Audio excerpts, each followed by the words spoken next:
Mas may dahilan ngayon para manatilit mag-aral ako sa Maynila, kuya. Magtatapos ako ng medisina. Kung hindi kayang pagalingin ng mga doktor dito si inay, ako mismo magpapagaling sa kanya. Ito, ano laman nito? Anong nakaguhit dyan? Senyorita, tawag niya yan. Huwag niyo nang tingnan yan. Titignan lang naman namin.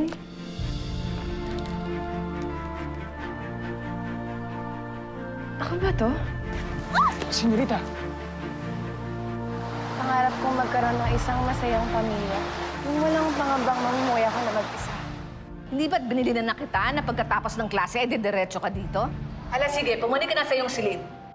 Kung ganito lamang ang paraan para manatili ang ating ugnayan, tatanggapin ko ito. Taimis, ito ang tatawag ko sa'yo. Dahil parang pulot ang alaala ng iyong ngiti at tawa. Mag-utos ka ng iyong gusto dito sa tunay mong lingkod na humahalik ng kamay mo.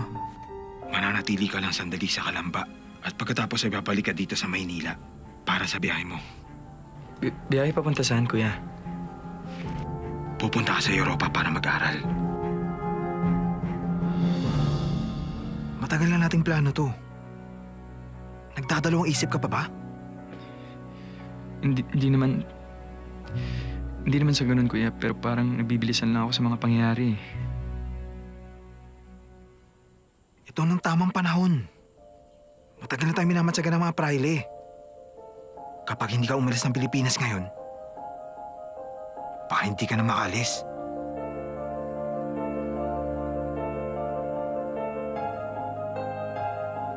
Ipangako mo, walang makakalam ng planong ito.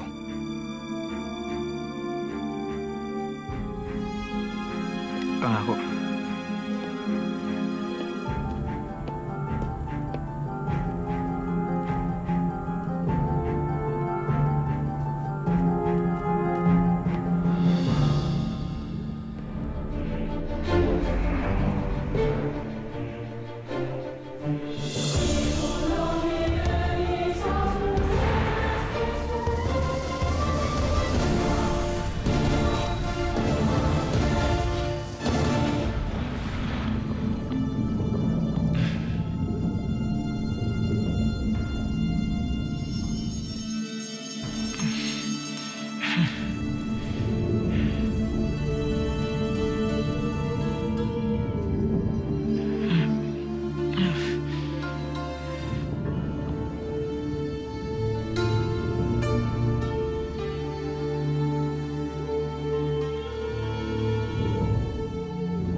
Naparito nga pala ako para magpaalam sa'yo. Uuwi muna ako sa amin sa Kalamba.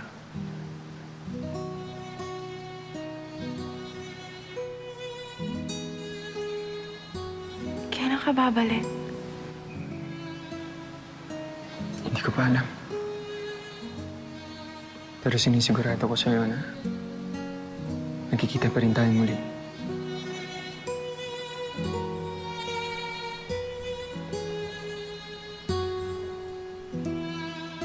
Para kahit matagal tayong hindi magkita, may bahagi ako na kasama mo.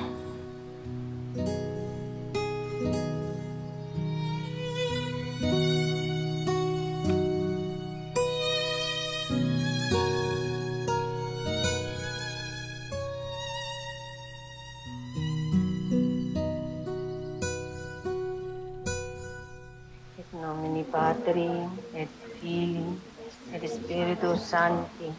Amen. Panem nostrum quotidianum da nobis hodie, et dimitte nobis de vita nostra, secut et nom dimittimus debitoribus nostris, et ne nos inducas in tentationem, sed libera nos a malo. Amen. In nomine Patri, et Filii, et Spiritus Sancti. Amen.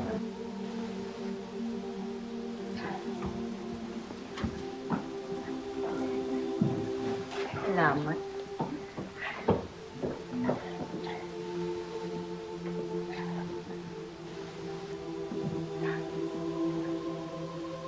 Ikaw ang kayo ng Diyos. Ikaw ang kayo ng Diyos. Walang Diyos.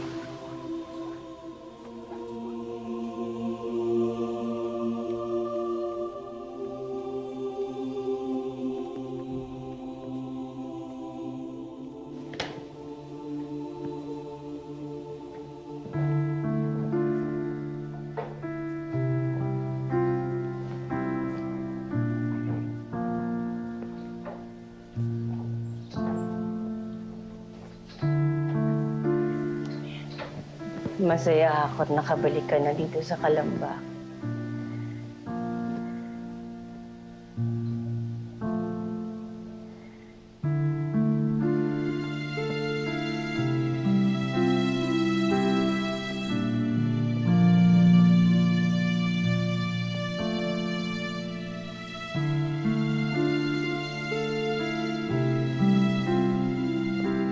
Matulog na po kayo, Inay. Magandang gabi po.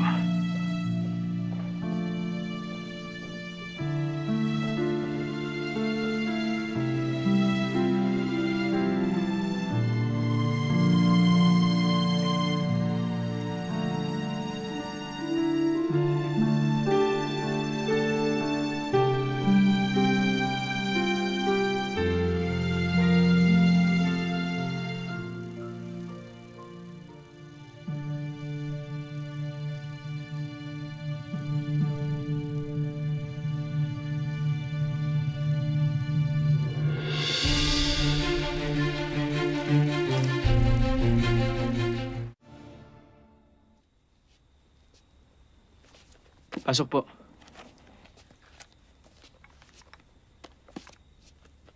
Hindi ka makatulog eh.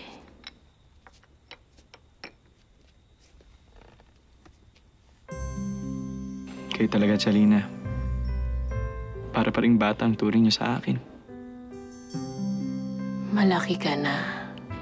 Isa ka ng ganap na magaling na lalaki. Pero para sa akin, hindi pa rin mawawala ang pepeng. Paborito ang mga kwento ng higante, diwata, at mga punong namumunga ng diamante.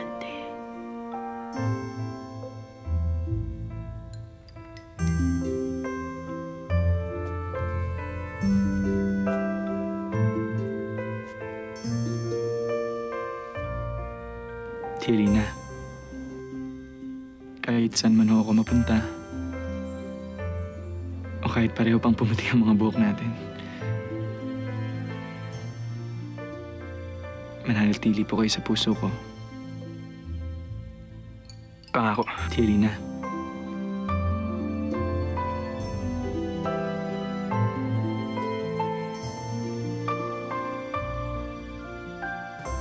Paalis na ata si Pepe. Kailangan madala ko to sa kanya. Pangako ko pa naman sa kanya to.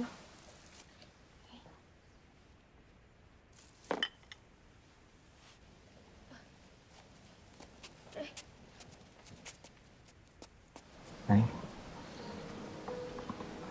Tay. Papalalangin ko po sa Diyos na palagi kayong bigyan ng magandang kalusugan. Pagbubutihin ko po sa Maynila. Hayaan mo, anak. At sa susunod na pag-uwi mo, patatayuin ka namin ni Preciano ng klinika dito sa Kalamba. Mag-iingat ka sa Maynila, ha? Lagi ka magdadasal. Mahal na mahal ka namin, anak.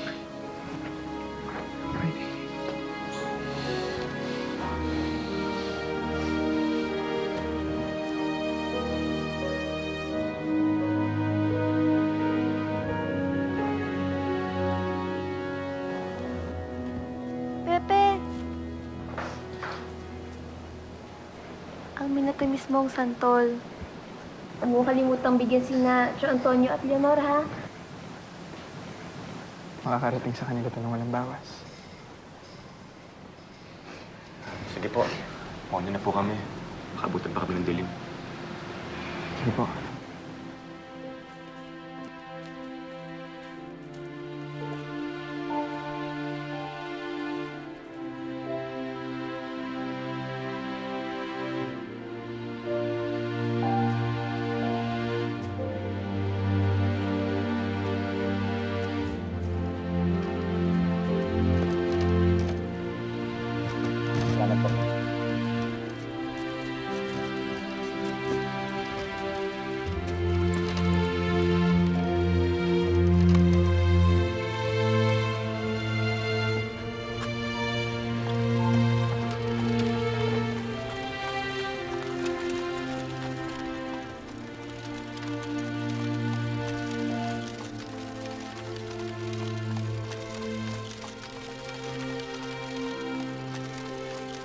Huwag ka mag-alala, kuya. Hindi ako nagdadalawang isip.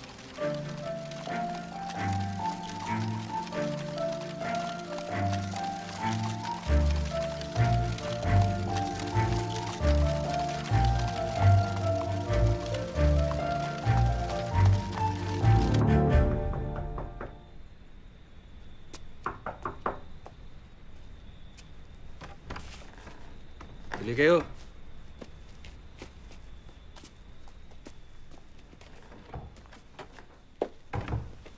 Pepe, Preciano.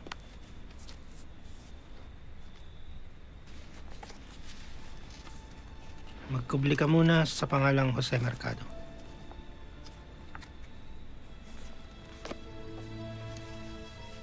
Ito pala yung baon mo. Pero magpapadala pa rin ako sa'yo. Hindi ka pababayaan sa barkong Salvadora. Kaibigan ng kumpadre ko ang kapitan ng barkong ito.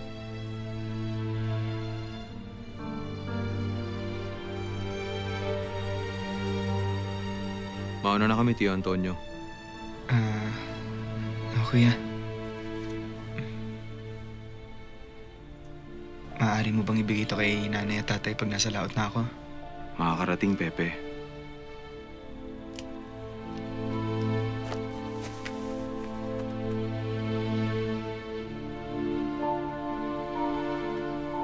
Mag-iingat ka. Opo, kuya.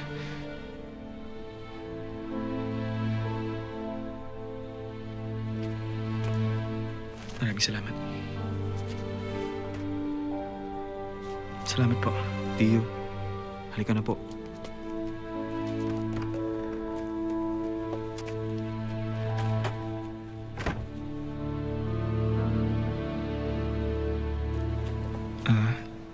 Tianggoy? Maaari mo bang maiparating to kay Leonor Rivera? Makakarating ito kay Senyorita Leonor. Habang nasa Europa ka, ituring mo kong iyong mata dito sa Maynila. Susulatan kita tungkol sa Binibini.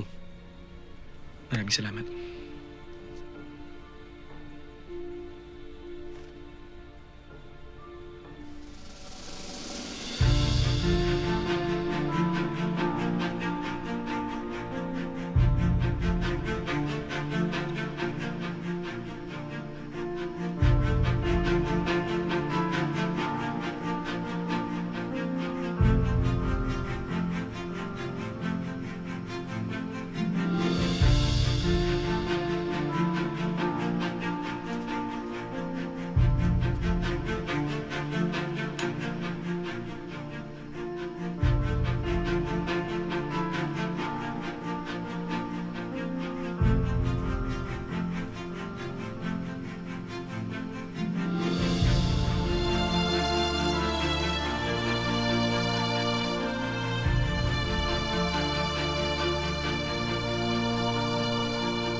Magandang araw po, Kapitan. Ako po si Jose Mercado. Isang ilustrado, kinalulugod kitang makilala, Senyor Mercado. Ikaw lamang ang pasahero kong Indio. Asaan ang iyong pasaporte? Bueno, Senyor Mercado. Bienvenido a Salvador. Maraming salamat po, Kapitan.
si Chenggoy.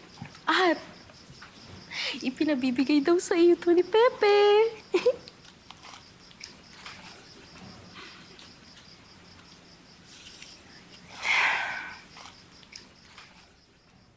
Dumating na rin ang pinakatatakutan nating sandali. Malungkot na dadalhin ng palad kong sawing-sawi. Sa huli nga'y dumating din ang sandali ng pighati. Nang ako'y aalis na't mawawalay sa minithi.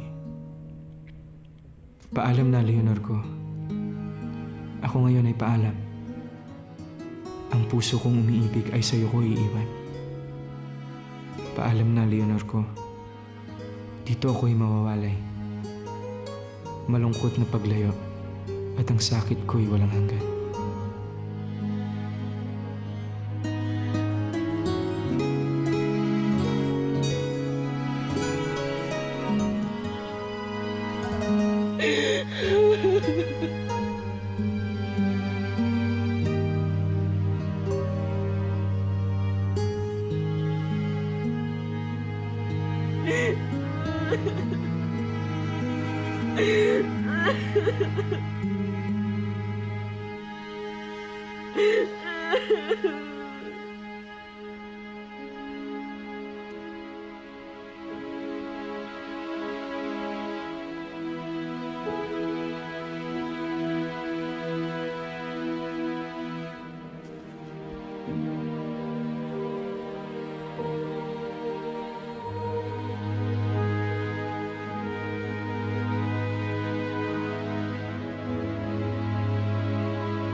dumaong kami sa Singapura.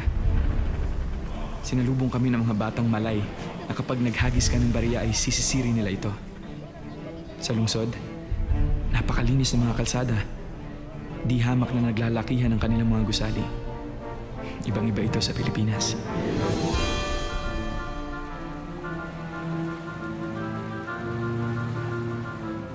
Nagpatuloy ang aking paglalakbay sa Punto Galli ng Colombo. Pagkatapos ay dinaanan namin ang dagat na pula. Pagkatapos nun ay dumaan kami sa kakabukas pa lamang na Suez Canal. At doon ko nabalitaan ang kaguluhang nagaganap sa bansang Ehipto. Dito rin ako nakakita ng mga kababaihang nakatakip ang kanilang mga mukha. Pagkatapos ay ang Napoli ng Italia. At sa wakas, dumaong kami sa Marseille ng Pransya.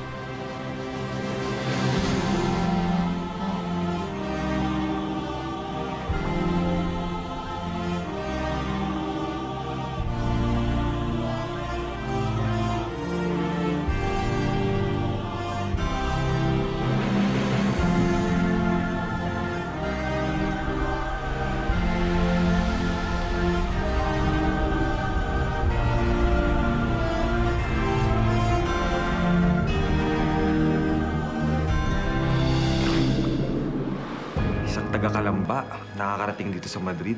Ako'y natutuwa na may isang pamilyar na muka na nandito ngayon sa lungsod. Senyor Rizal, maligayang pagdating dito sa Madrid.